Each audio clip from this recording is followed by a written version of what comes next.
Okay, so I'm calling this unofficially the world's first aftermarket brake swap on a E-Series KDX. This being a 93, you know, everybody knows there's zero aftermarket support, and you know, I've read all kinds of on the forums, you know, guys performing these more contemporary swaps with the different pivot point here. But anyways, I'm kind of lazy like that, and so this a brake pedal came up, and this is rare because I've never seen one of these before for a KX500. Never, and I'm always looking. So it was the last one, so I bought it. It wasn't that much, like $60 or something.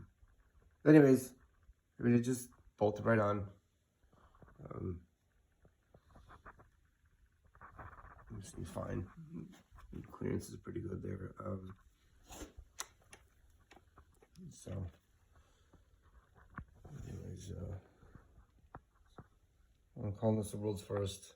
If anybody else wants to contest that, feel free.